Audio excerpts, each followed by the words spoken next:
Howdy, partners. Good afternoon. Sorry about the delay, but you know how it is sometimes. You hitch up those horses to the wagon and you're almost ready to go.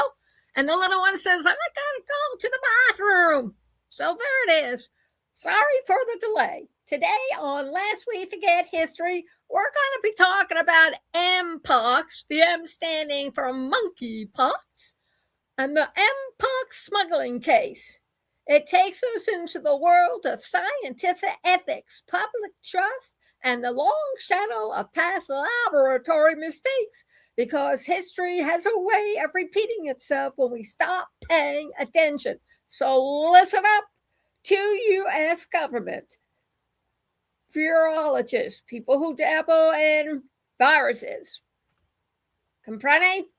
Both respected, both experienced, were stopped at Detroit Municipal Airport after returning from the Republic of Congo. They had spent 9 days in a region battling a deadly Mpox outbreak.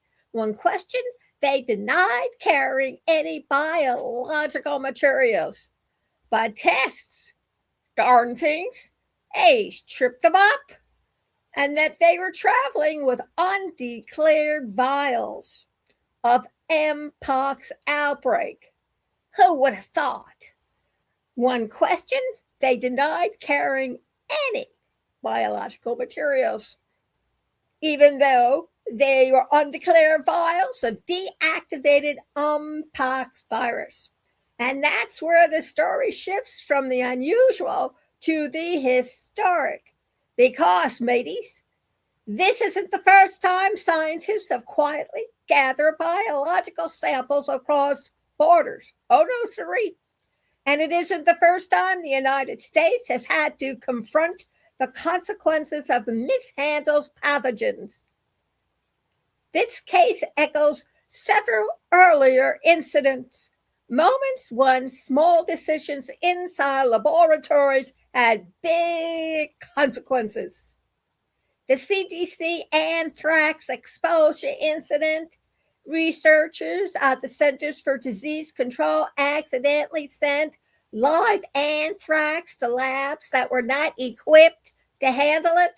Dozens of workers were exposed. The investigation found protocol shortcuts and a culture of, quote, we've done this 1,000 times. Sound familiar?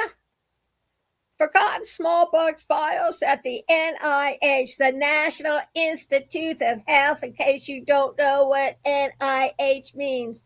That same year, workers cleaning at a storage room at the National Institute of Health discovered vials of smallpox, one of the deadliest viruses in human history, sitting in an old cardboard box. No one knew how long they'd been there. No one had logged them in. No one had declared them. The SARS lab accidents in Asia.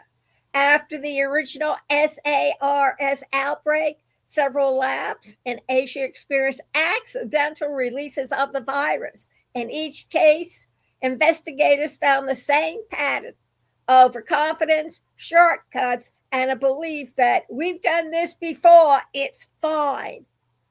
At 8, every one of these incidents, from anthrax to smallpox to SARS, shares the same underlying theme, folks. When scientists stop respecting the rules stop protecting the public. That's you.